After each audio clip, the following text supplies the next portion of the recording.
An obese 16-year-old was sold to a mountain man as punishment by her father. That's what the town said as the wagon vanished into the hills.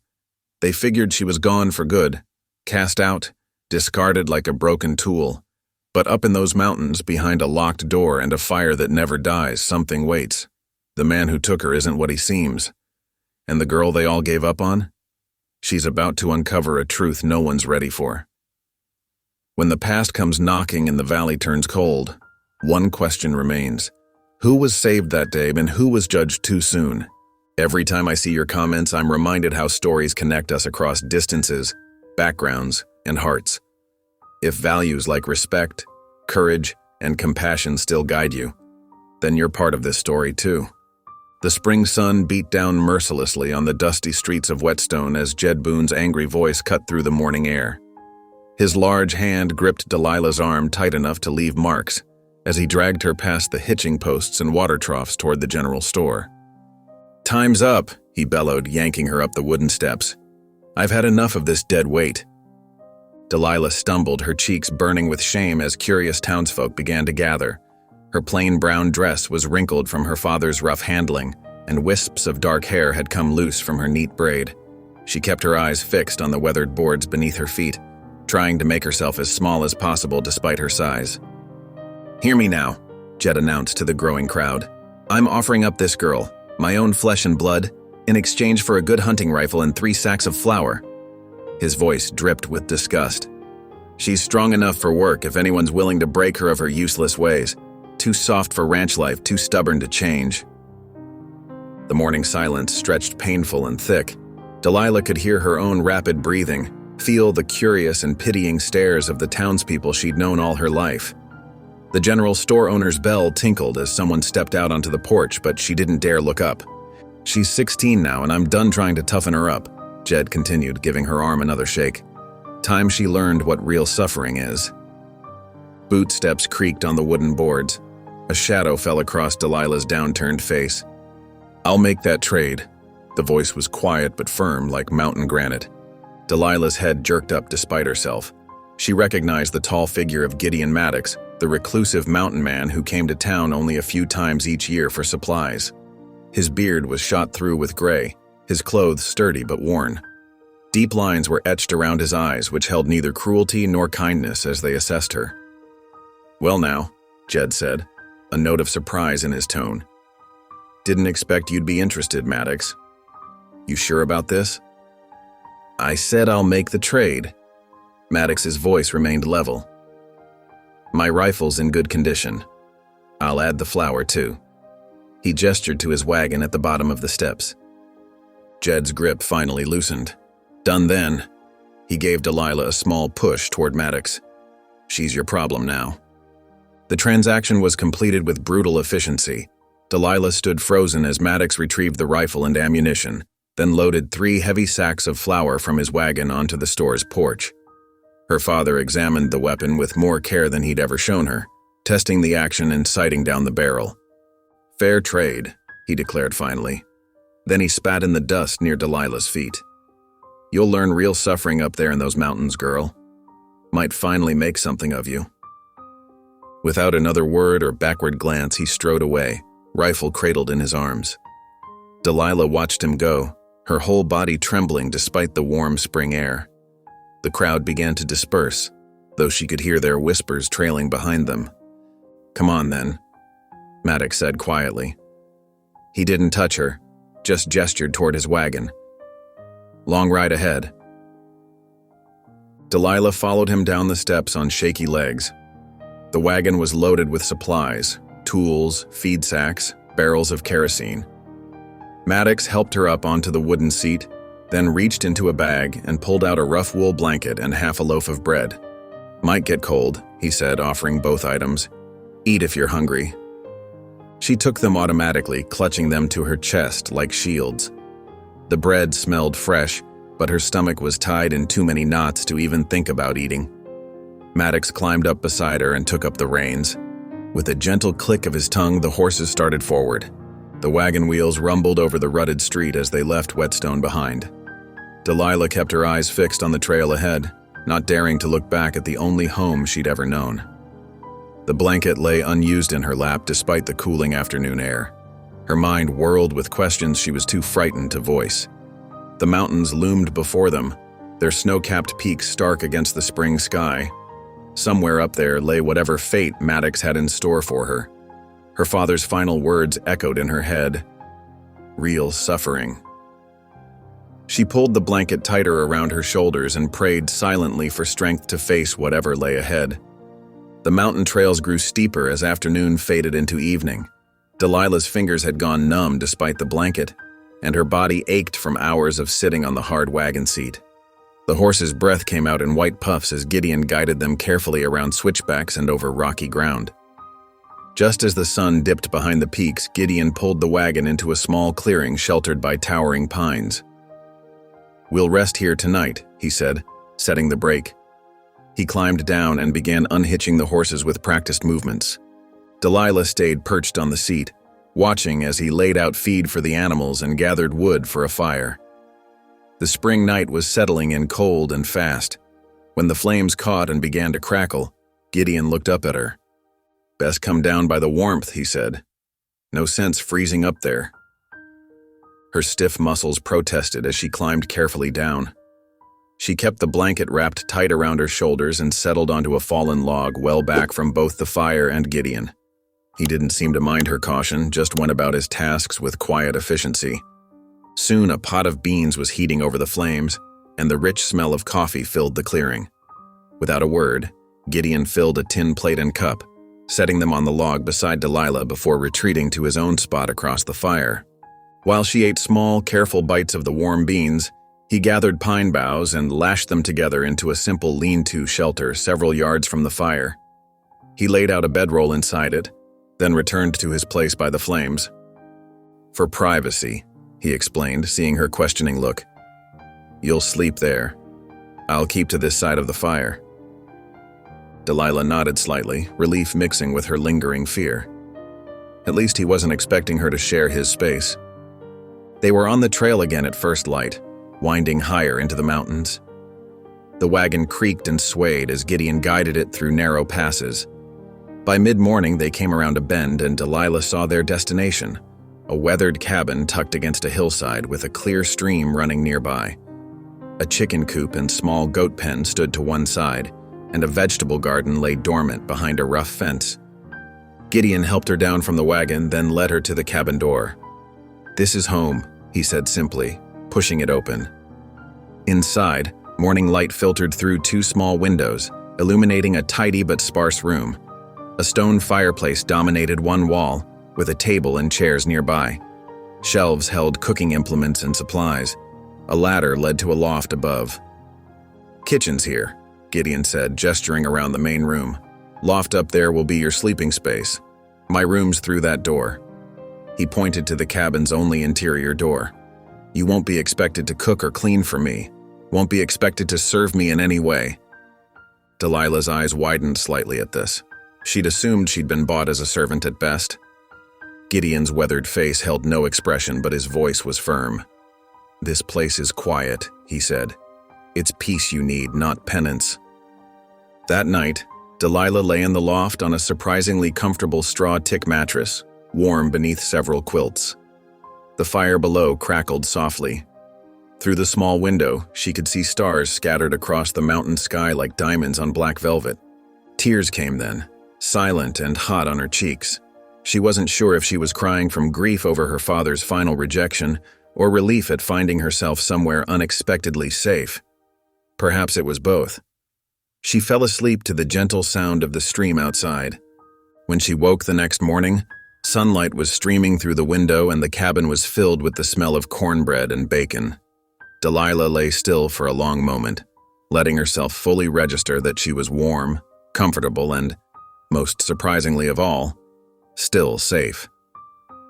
The days settled into a gentle rhythm at the mountain cabin. Each morning, Delilah rose with the sun, pulled on her worn boots, and made her way to the goat pen. The animals quickly grew to know her, pressing their soft heads against the fence when they heard her approach. She found comfort in their eager bleats and the warm weight of their bodies as she milked them. The chicken coop became another morning constant. Delilah discovered she enjoyed gathering eggs, reaching carefully under warm, feathered bodies to collect the smooth, brown treasures. Sometimes she would pause to watch the hens scratch and peck in their yard, their movements purposeful and unhurried. In the garden, spring was awakening the soil.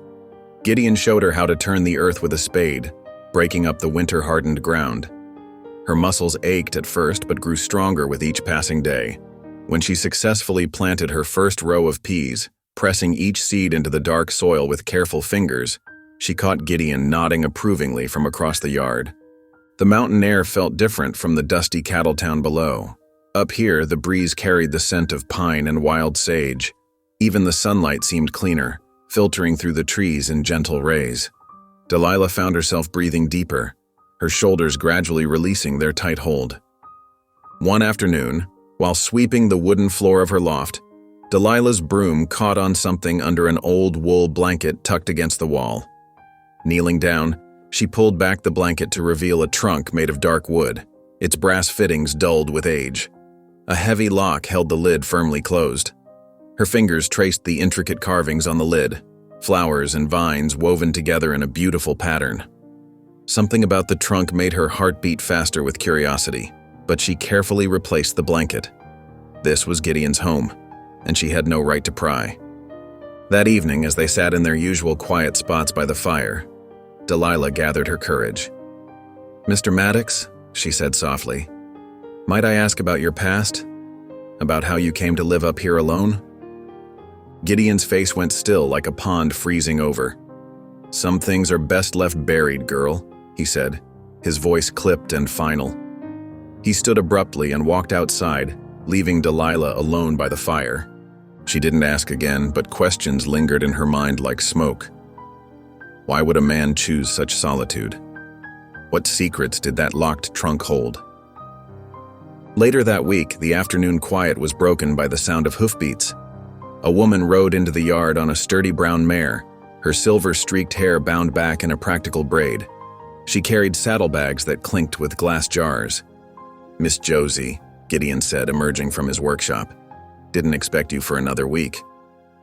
"Thought I'd bring these dried mint and preserves early," the woman replied, dismounting with practiced ease. Her sharp eyes found Delilah standing uncertainly by the cabin door. "And who might this be?" Gideon drew Miss Josie aside, and they spoke in low voices for several minutes. Delilah couldn't hear their words, but she saw the woman's expression shift from concern to understanding. After their discussion, Miss Josie approached Delilah with a warm smile. "Come help me unpack these jars, child," she said, leading her to the mare's saddlebags.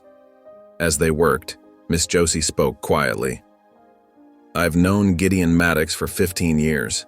He's a good man, though life's dealt him some hard blows. You're safe as a spring daisy here, make no mistake about that." Delilah nodded, something tight in her chest loosening at the woman's words. That night, after Gideon had retired to his room, Delilah sat cross-legged in her loft. She pulled out the small notebook and pencil she'd brought from town, one of the few possessions she'd managed to keep. By lantern light, she began to sketch the wildflowers she'd seen growing along the stream that morning. Her fingers moved surely across the paper, capturing the delicate petals and sturdy stems. Drawing had always been her secret comfort, something her father had dismissed as useless foolishness. But here in the quiet loft, with only the crickets and the distant cry of a nighthawk for company, she felt free to create. The flowers emerged on the page, as real as the mysteries that surrounded her new home. The spring storm rolled in without warning, dark clouds gathering over the mountains like a heavy wool blanket. Thunder cracked overhead as rain pelted the cabin's roof, forcing Delilah and Gideon to remain indoors. The close quarters might have felt awkward, but Delilah found herself settling into a peaceful routine, even within the confined space. On the first morning of their confinement, Delilah noticed a pile of Gideon's shirts needed mending. She picked up a worn blue work shirt, finding comfort in the familiar task of threading a needle.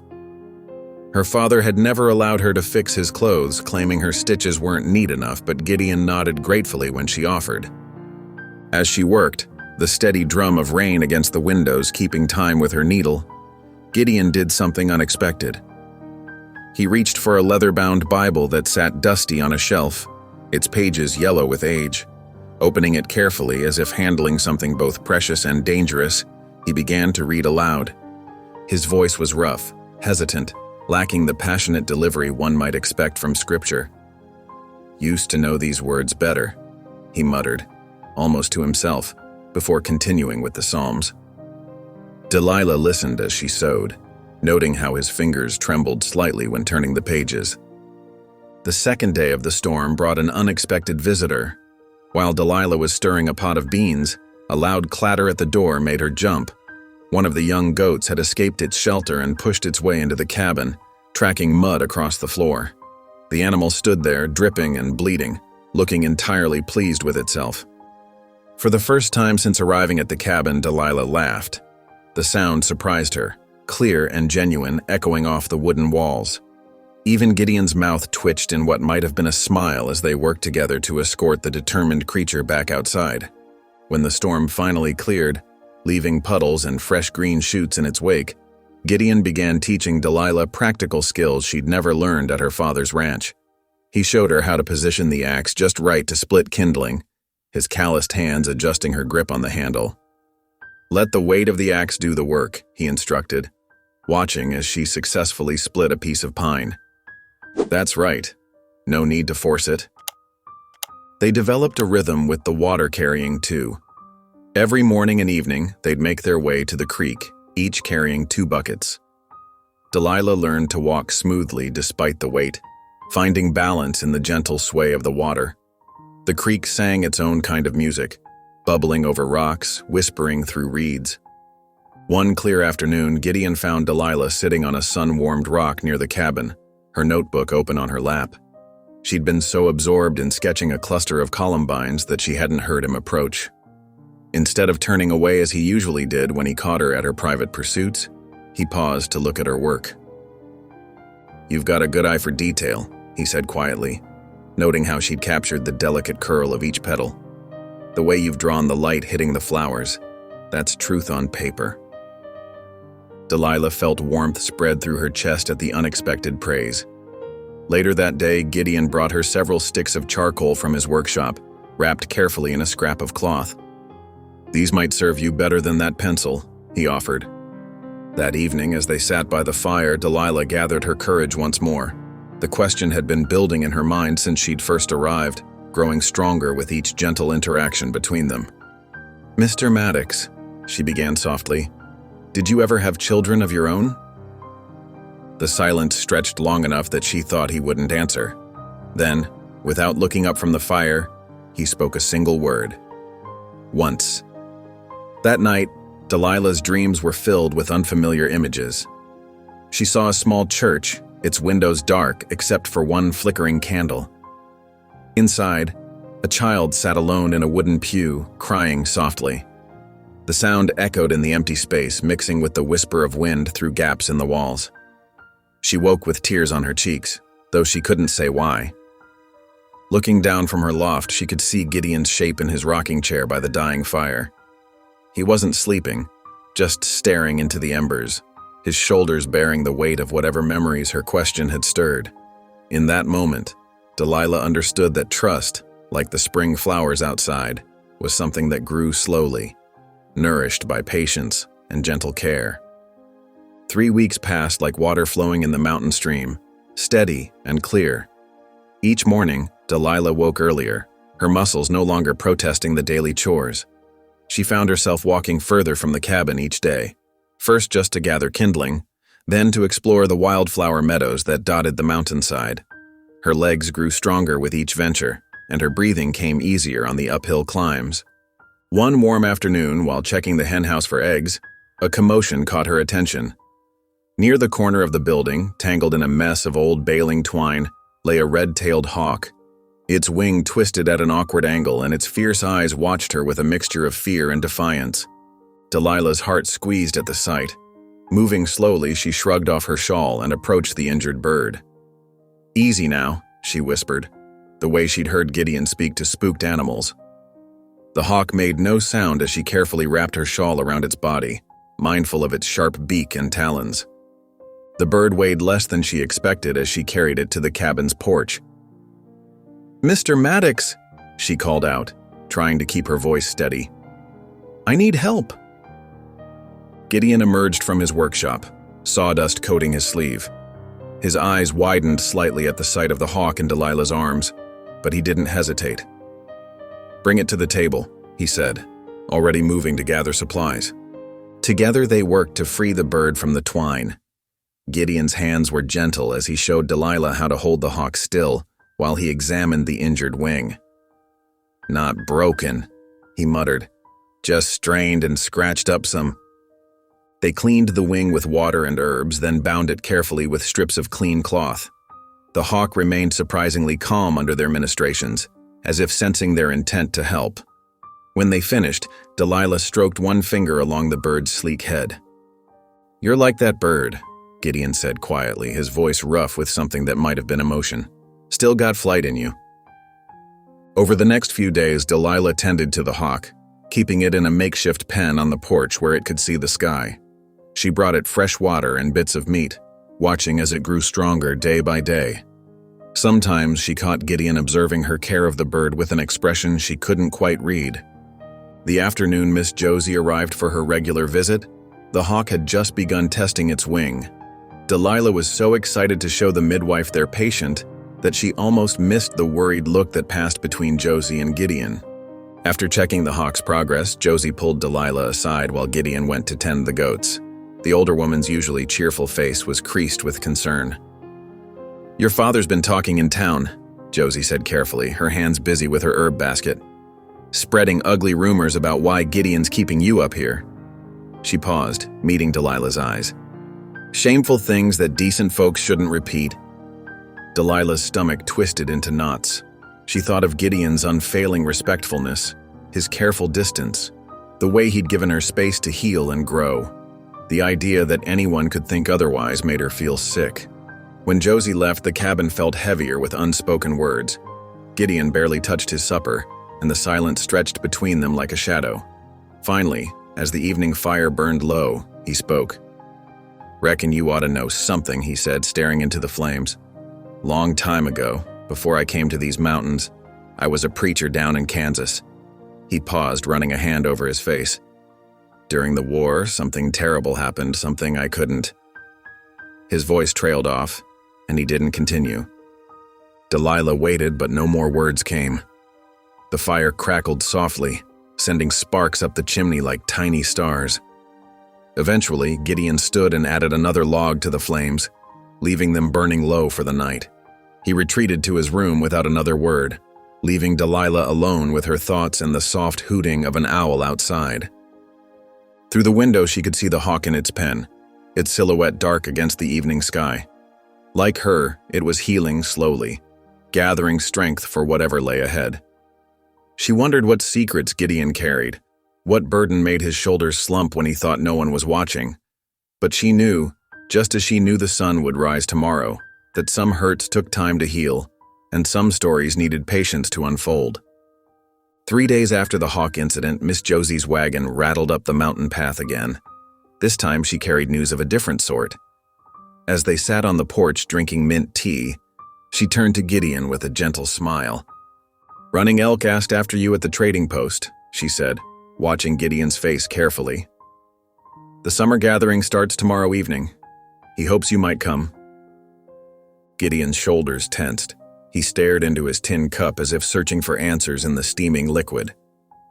"Been a long time since I attended," he said quietly. "All the more reason to go," Josie pressed. She glanced at Delilah. The girl could learn something too. Running Elk's people have always been kind to outsiders who come with respect. Delilah's heart quickened at the prospect. She'd seen Ute traders in town from afar but had never spoken to them. Her father had always pulled her away, muttering harsh words under his breath.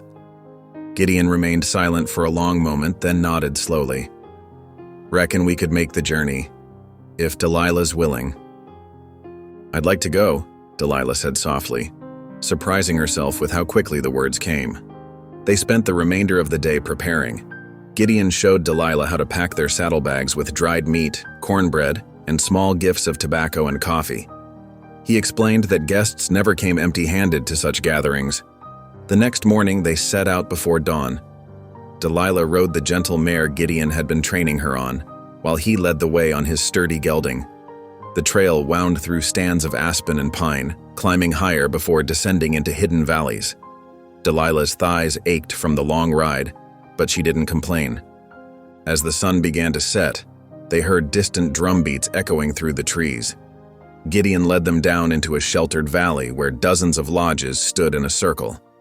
Firelight danced between them, and the air was rich with the smell of cooking meat and wood smoke. Delilah's nervousness returned as they dismounted. Several children ran past, laughing and pointing at the newcomers. Women in bright shawls moved between the fires, stirring large pots that hung over the flames. An elderly man with long silver braids approached them, his face creasing into a warm smile. "Brother," he said, embracing Gideon, "many moons have passed." "Too many, Running Elk," Gideon replied, his voice thick with emotion. Running Elk turned to Delilah, his dark eyes kind. "Welcome, young one. You are safe here." He gestured to a group of women working near one of the cooking fires. "Perhaps you would help with the evening meal? There are stories to be heard there." Delilah looked to Gideon, who nodded encouragingly. She made her way to the fire, where a woman with laugh lines around her eyes handed her a wooden spoon and showed her how to stir the thick stew. Another woman began teaching her the names of the herbs they used, speaking slowly so Delilah could understand. As the evening deepened, more people gathered around the fires. Children played games with painted stones, their shouts of laughter mixing with the steady drum beats. Elders told stories that made everyone chuckle, though Delilah couldn't understand all the words. Young men and women danced in circles, their feet moving in practiced patterns while their beaded clothing caught the firelight. From her place by the cooking fire, Delilah watched Gideon sitting with Running Elk and other older men. Though he spoke little, his posture was relaxed, and occasionally he would nod or gesture as they talked. No one here looked at him with fear or suspicion. Instead, they treated him like a long-lost relative finally returned home. The woman beside her, who had introduced herself as Singing Bird, noticed Delilah's attention. "Your father," she said in careful English, nodding toward Gideon. "He was a good friend to our people, before the great sadness in—" Delilah wanted to ask what she meant, but something in the woman's tone suggested now wasn't the time. Instead, she focused on helping serve the stew in wooden bowls, accepting smiles and nods of thanks from each person who came to eat. As the moon rose over the valley, casting silver light through the trees, Delilah felt a peace she hadn't known was possible. Here, among these people who welcomed strangers with such genuine warmth, she began to understand why Gideon had chosen to live in the mountains. There was a truth here, simple and profound, that she had never found in town. Dawn broke over the valley in ribbons of pink and gold.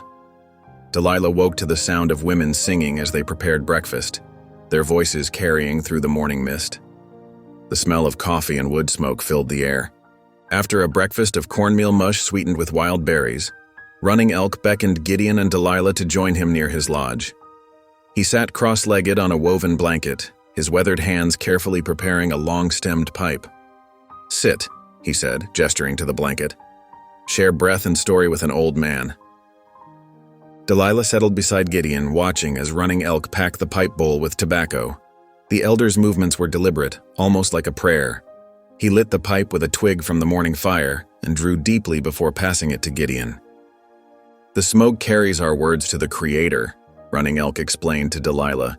"It makes a path for truth to travel." He studied her face for a long moment. "I see something in you, young one, like embers waiting for wind." Gideon took his turn with the pipe, then passed it back to Running Elk. The old man nodded thoughtfully. "Your spirit," Running Elk continued, "it reminds me of the small fires we keep through winter.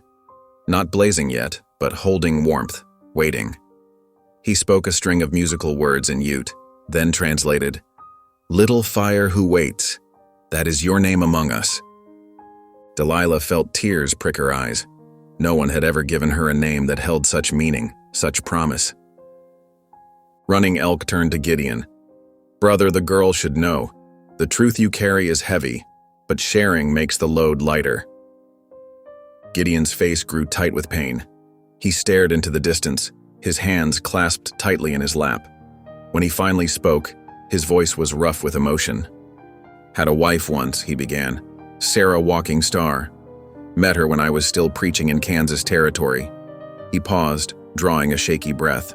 "She was beautiful, smart, taught me more about God's love than any seminary ever did." Delilah sat very still, hardly daring to breathe. Gideon had never spoken so openly before. "We had a son," he continued. "Joseph. His mama's eyes, my stubborn chin." A ghost of a smile crossed his face. "During the war, things got bad. Raids, burning, folks taking sides, seeing enemies everywhere." Running Elk nodded gravely. "Dark times. Brother against brother. White against Indian. No one safe." "Sarah and Joseph were visiting a church in town one Sunday." Gideon's voice cracked. "I was supposed to be there, but I'd stayed behind to help a sick neighbor. Raiders came through. Thought the church was harboring enemy sympathizers because they welcomed Indians." He closed his eyes. "They barred the doors, set it ablaze." Delilah's hand flew to her mouth. Tears rolled freely down her cheeks now. 23 souls lost that day," Gideon whispered. "My family among them. I couldn't keep preaching after that. Words turned to ashes in my mouth. Came to these mountains to escape, maybe to die. But God wouldn't let me." Running Elk placed a gentle hand on Gideon's shoulder. "The Creator gives us grief to teach us compassion. You have learned well, brother." They sat in silence as the morning sun climbed higher. Around them, the camp continued its daily rhythms. Children playing, women working, men tending horses. Life flowing on, as it always did.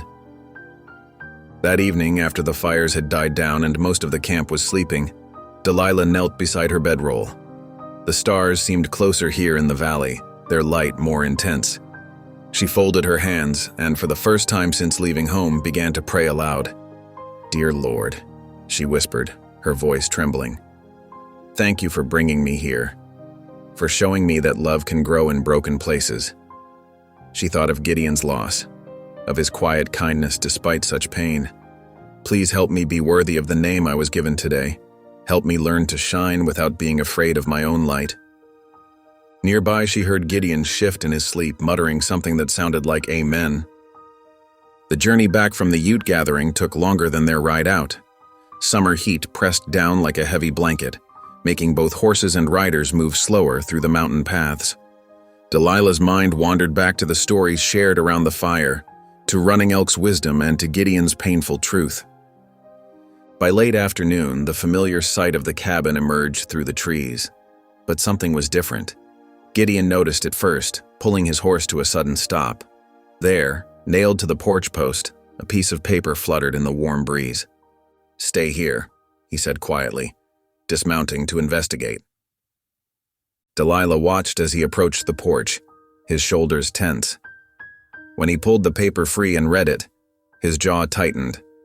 Without a word, he handed the telegram to her. The message was brief but clear. Jed Boone arriving next week. Demands return of daughter. Sheriff Wells. Delilah's hands trembled as she read the words. The peace she'd found in these mountains suddenly felt fragile as morning frost. "I won't go back," she said, her voice stronger than she expected. "I won't." Gideon nodded slowly. "You won't." That evening, after the horses were tended and supper eaten, Gideon sat on the porch. The steady rhythm of stone against steel filled the twilight as he sharpened his axe. Delilah watched through the window as she washed dishes, understanding the message in every stroke. Preparation, protection, promise. They rose early the next morning, tackling chores with quiet determination. Delilah swept the cabin floor and arranged fresh wildflowers in a tin can. Gideon checked the wagon wheels and cleaned his rifle. They were ready when they heard the jingling of Miss Josie's mule bells approaching. The midwife appeared around the bend, her sturdy mule loaded with supplies. But it wasn't just medicines and dried goods she brought. Tucked into her apron pocket was the latest edition of the Whetstone Weekly. Thought you might want to see this, Josie said, pulling out the paper and handing it to Gideon. Page 3, bottom right.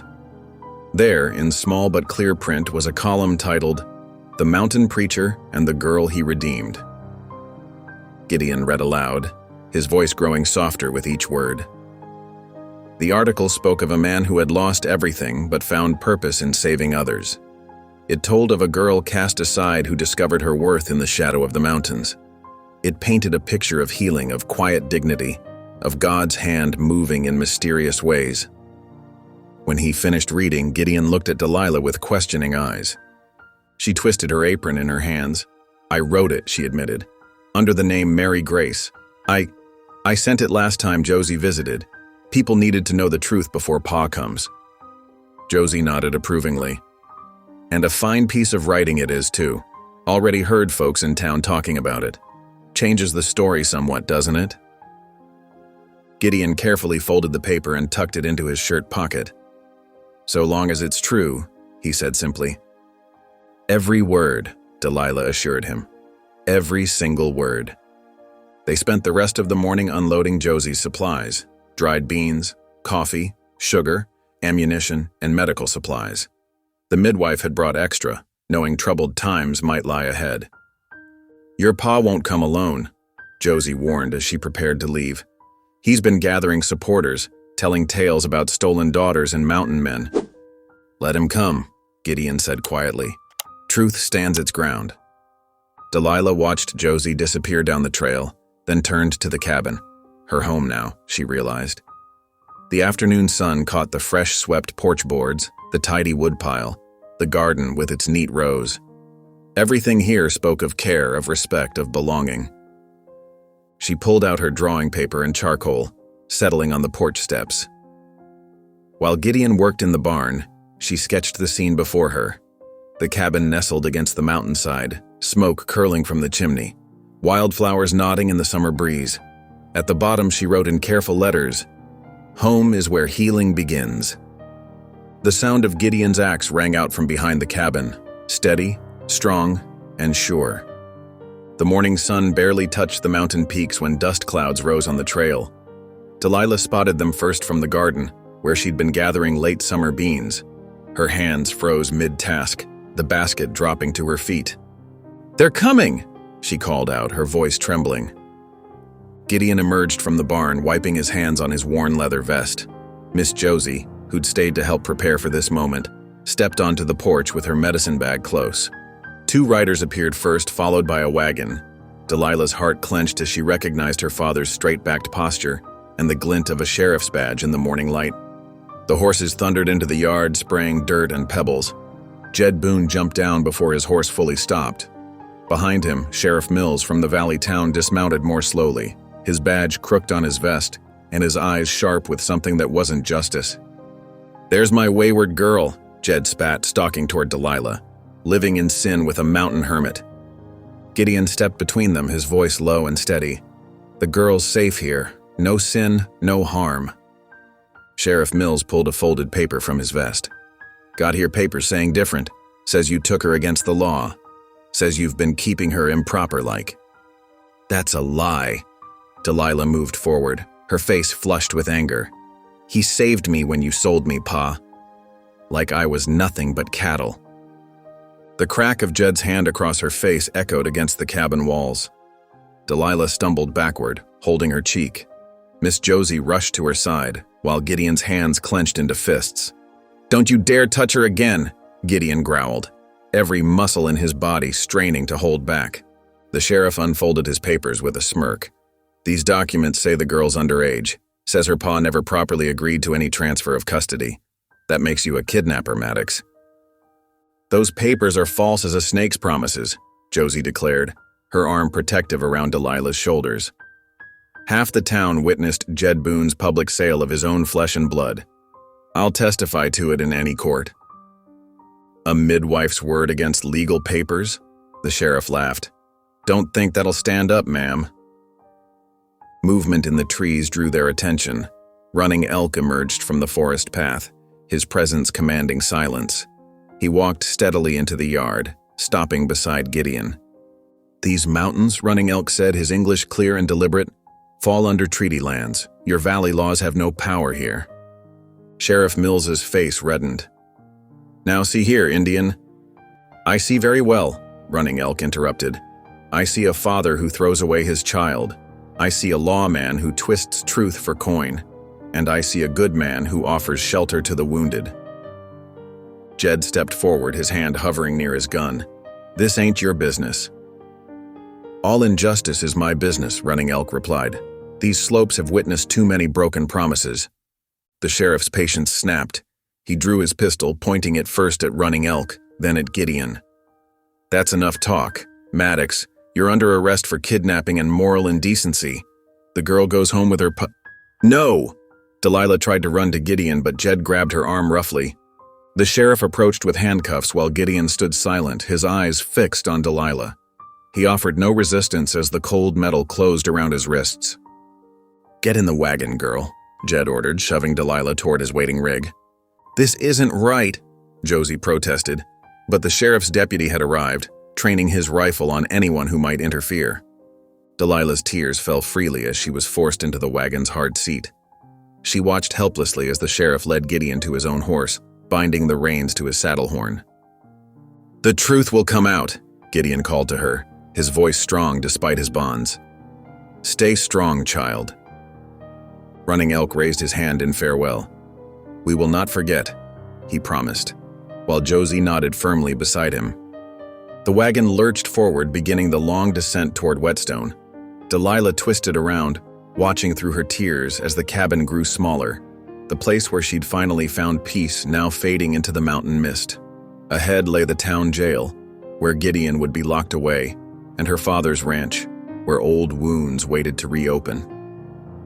The last thing she saw before the trail bent away was Miss Josie and Running Elk, standing like sentinels in the yard, their faces set with determination.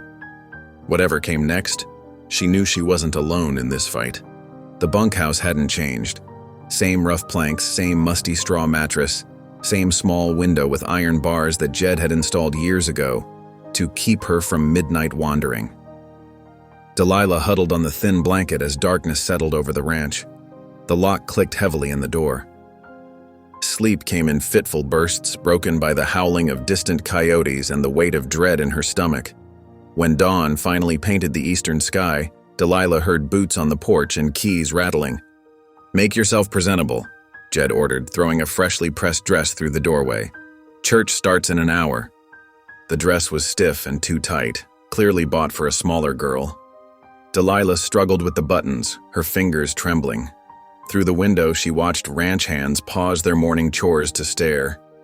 Their whispers carried across the yard. The wagon ride to town was silent. Jed sat straight-backed, his Sunday suit immaculate, while Delilah perched uncomfortably beside him. As they approached the white-painted church, she saw widow Margaret Prescott standing near the steps in her finest silk dress. The wealthy woman's eyes narrowed at their approach. "Why, Jed Boone," Margaret called out, her voice honey-sweet.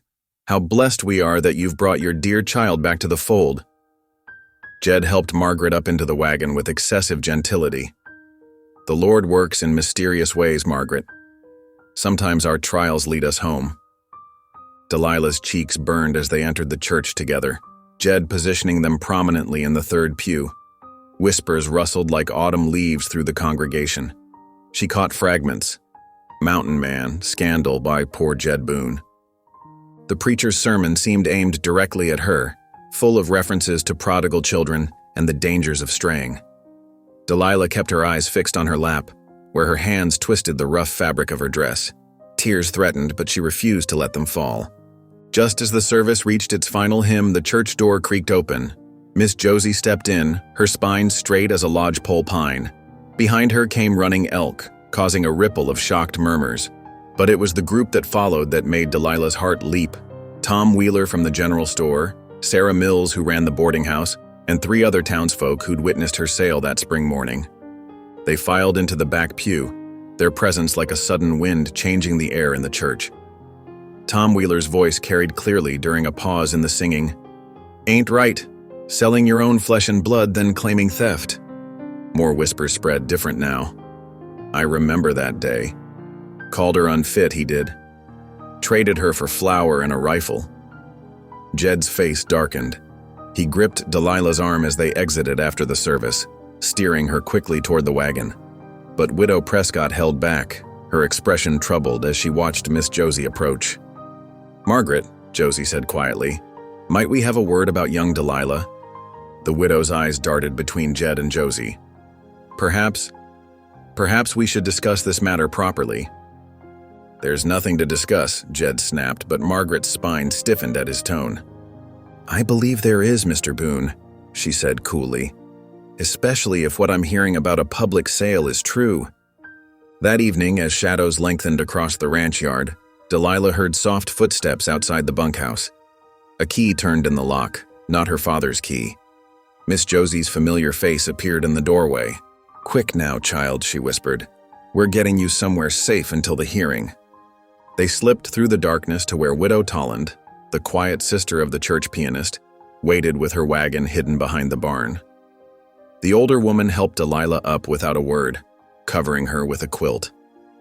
2 days, Josie murmured as they pulled away from the ranch. "The circuit judge will hear everything then. Running Elk's gone to fetch Gideon from the jail in Whetstone. Your father may have friends in the valley, but we have truth on our side." Widow Tolland's house sat on the edge of town, its windows warm with lamplight. Inside, the woman finally spoke, her voice gentle. "Your room's ready upstairs, dear. No locked doors here." Delilah climbed the stairs to find a real bed with a clean quilt, a washing basin with fresh water, and a small desk by the window. On the desk lay her drawing papers and charcoal sticks from the cabin, somehow rescued and brought here. She touched the familiar materials with trembling fingers, remembering the peace of the mountain morning when Gideon had first encouraged her art. 2 days until the hearing. 2 days to find the courage to stand up and speak her truth, not just sketch it in silent shadows. The town hall's wooden benches creaked under the weight of what seemed like half of Whetstone. Dust motes danced in the shafts of morning light that streamed through the high windows. Delilah sat straight-backed between Miss Josie and Widow Tolland, her hands folded tightly in her lap to keep them from shaking. Judge Harrison, a stern-faced man with silver at his temples, called the hearing to order with 3 sharp raps of his gavel. The sound echoed through the packed room like gunshots. "This court will hear testimony regarding the custody dispute between Jed Boone and Gideon Maddox concerning one Delilah Boone," the judge announced, his voice carrying to the rafters. "Sheriff Cole, present your evidence." The valley sheriff swaggered forward, producing a leather folder. "Your Honor, I have here documents proving Mr. Boone never legally surrendered custody of his minor daughter." He spread several papers across the judge's desk with flourish. "These show his continued guardianship and right to reclaim her." Delilah's heart sank as she watched the judge examine the papers. But Miss Josie squeezed her hand and stood, her skirts rustling as she approached the bench. "Your Honor, I present the town newspaper from just last week."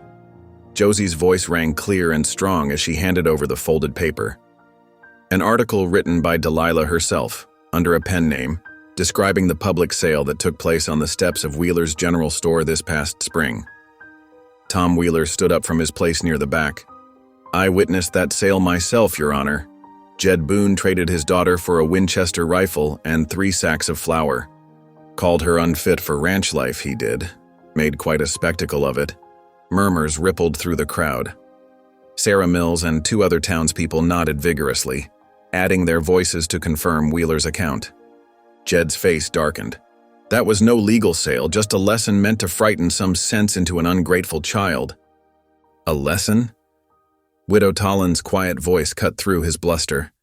She rose slowly, her black silk dress rustling. "Mr. Boone, I've watched you parade your daughter's shame through our church, seen you lock her away like an animal. What lesson does that teach except cruelty?" The widow's words landed like stones in still water. Several women in the crowd nodded, and even the judge's expression shifted. Before Jed could respond, Running Elk stepped forward. The Ute elder moved with quiet dignity, carrying a leather tube that drew all eyes. "I present treaty documents," he said, his English clear and measured, "signed by territorial governor and tribal council." He carefully unrolled the papers. This land where Gideon Maddox lives, it is protected territory. Jed Boone's cattle grazing rights were never valid there. He has no legal authority over that mountain or anyone who dwells there. The judge adjusted his spectacles, studying the treaty maps and signatures with growing interest. Sheriff Cole shifted uncomfortably, his forged documents suddenly looking flimsy in comparison. Furthermore, Running Elk continued, Gideon Maddox is known to our people as a man of honor. He was married to my sister's daughter before war took them. He has right to live on that land, and right to offer shelter to those in need. Delilah hadn't known about Running Elk's family connection to Gideon's wife. Her heart ached as she watched the stoic mountain man bow his head at the elder's words. The judge cleared his throat. Mr. Boone, these treaty documents appear to invalidate any claim you might make regarding Mr. Maddox's homestead or his right to offer sanctuary there. He peered over his glasses. And these multiple witnesses to a public sale, regardless of your intended lesson, raise serious concerns about your fitness as a guardian. Jed surged to his feet. You can't believe these. I can and do believe them. The judge cut him off sharply, especially given the testimony of respected members of this community. He nodded toward Widow Tolland and Miss Josie. The evidence of your public abuse of your daughter is compelling. The room held its breath as Judge Harrison shuffled the papers before him. Delilah felt the weight of all eyes upon her, but for the first time, those stares held sympathy instead of judgment. This court finds that Jed Boone surrendered his parental rights through public sale and subsequent abandonment, the judge declared.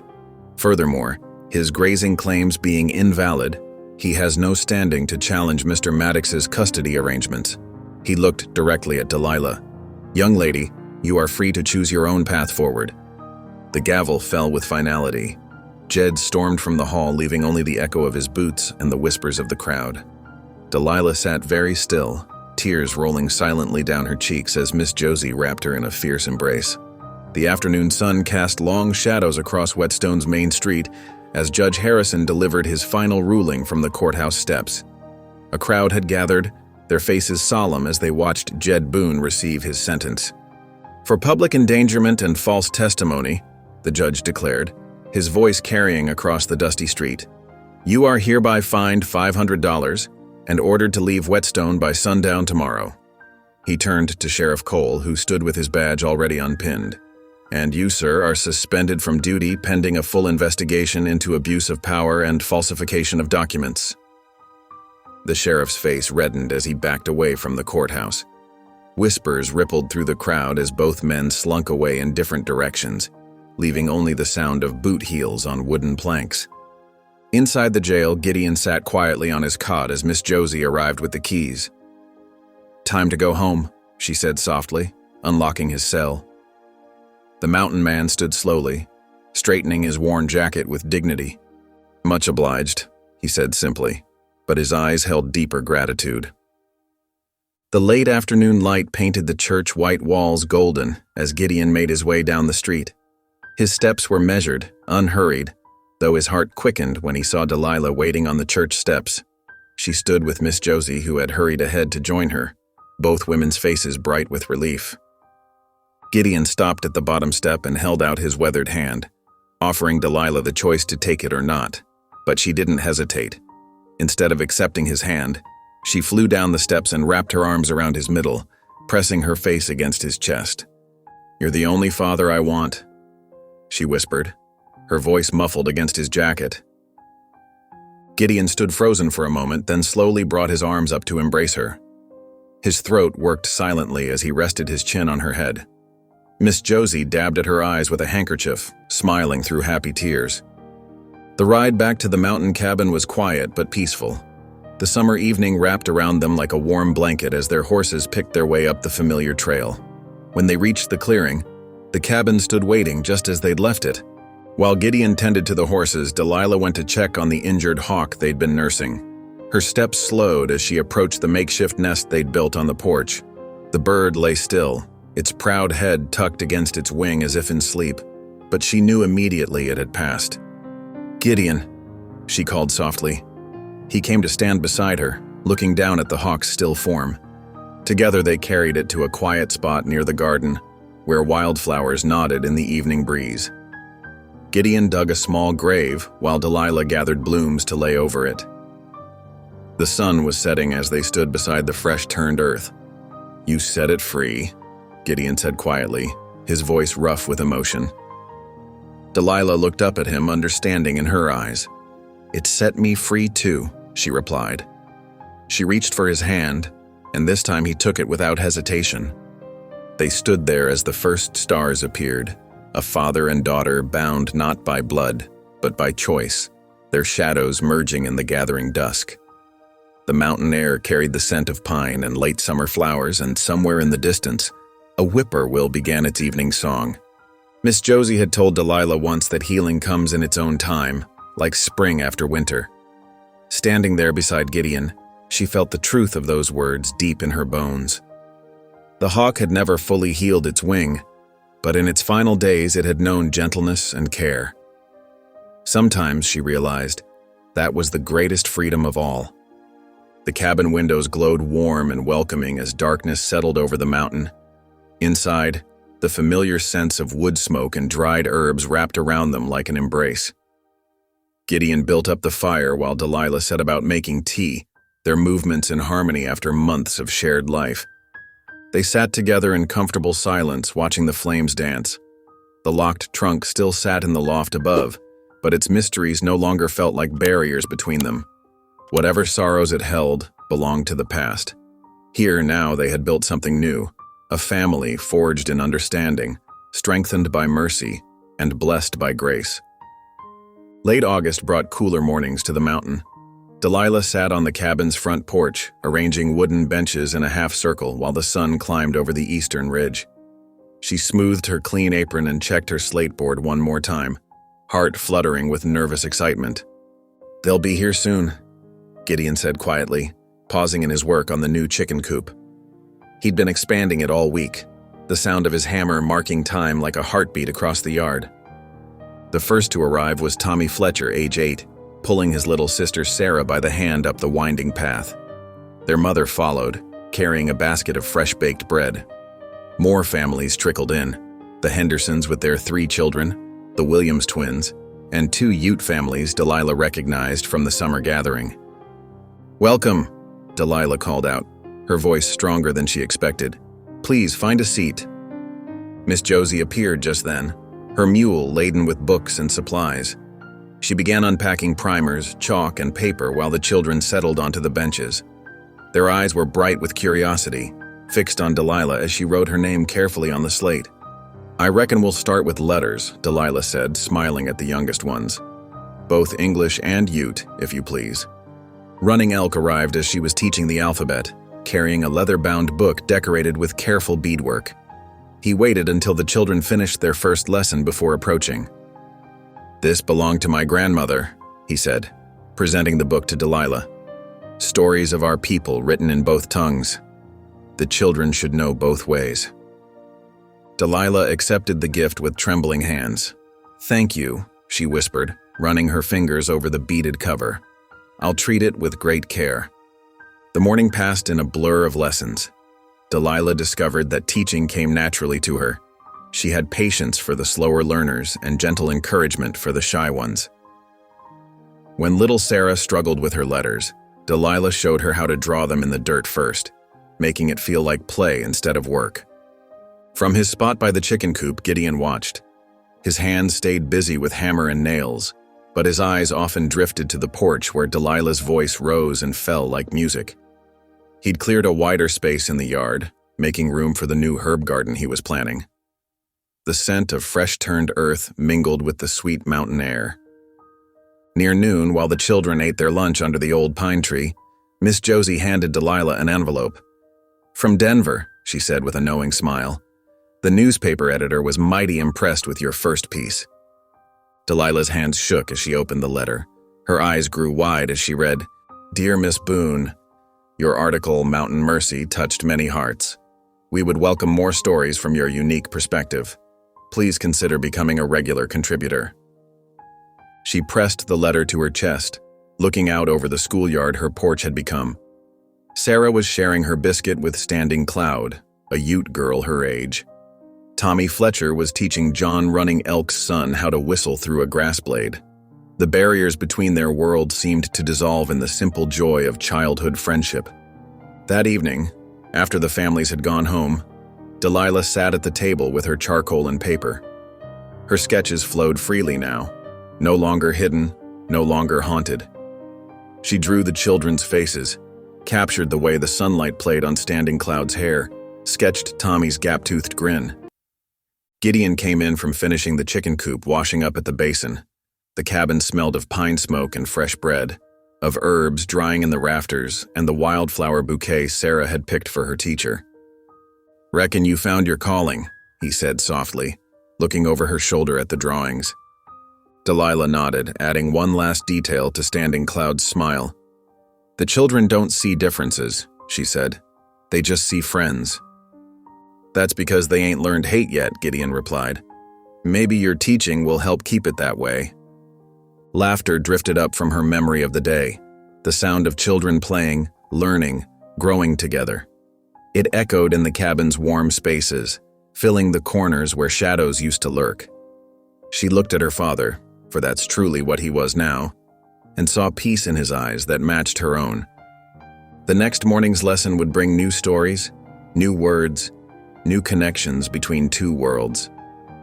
But for now, Delilah simply sat in the quiet evening, drawing the future she could already see unfolding, one child's smile at a time.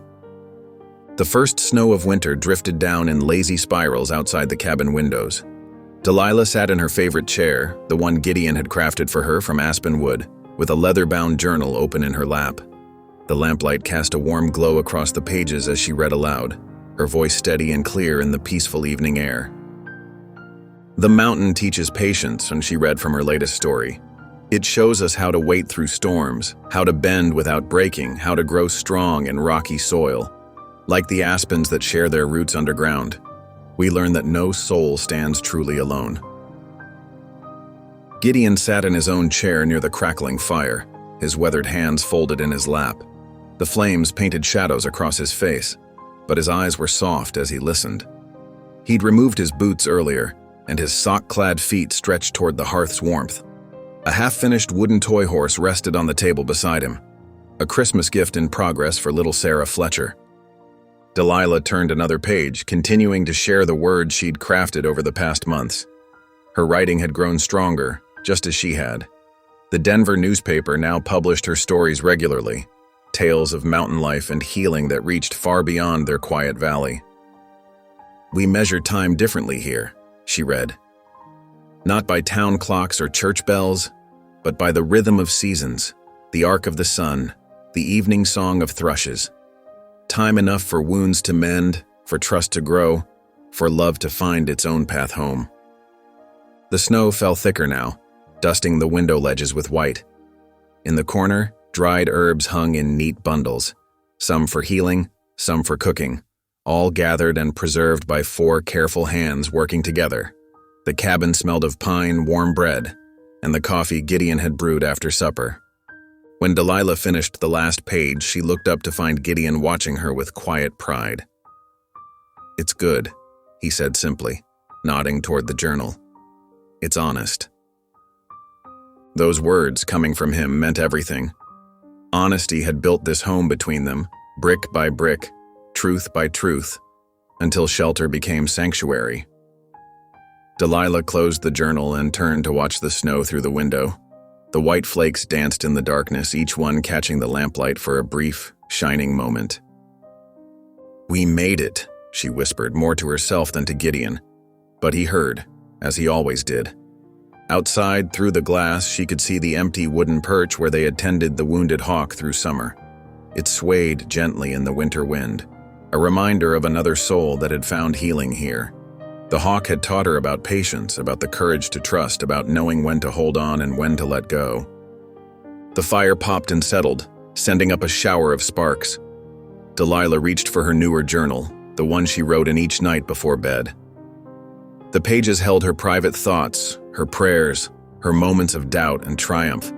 She dipped her pen in ink and began to write, the words flowing easily now, She wrote about the children who came to learn, about Miss Josie's weekly visits, about running elk's stories and wisdom. She wrote about Gideon teaching her to split wood, to read weather in the clouds, to find peace in silence. She wrote about the way he'd given her space to grow, to choose, to become herself. Finally, she wrote the truth that had taken root in her heart like an aspen sending up new shoots. He didn't buy me. He brought me home. Gideon stood slowly, his joints creaking like the old floorboards. He added another log to the fire, then paused behind Delilah's chair. His hand rested lightly on her shoulder, a gesture that would have terrified her months ago but now felt as natural as breathing. They sat in comfortable silence, watching the snow erase the day's footprints from the yard. The hearth glowed warm with hope, and two once-broken hearts beat steady and strong, side by side. Whole again. Not despite their scars, but because of them. Each crack had been filled with gold, trust, truth, and the kind of love that chooses, day by day, to stay. Outside, winter settled its quiet blanket over the mountain. Inside, father and daughter shared the peace they had built together, word by word, day by day, until home meant more than walls and roof. It meant belonging at last to each other. Thank you for listening. Stories connect us in the most unexpected ways. If you felt that spark today, make sure you're subscribed. I share a new one daily, and the next might change your day.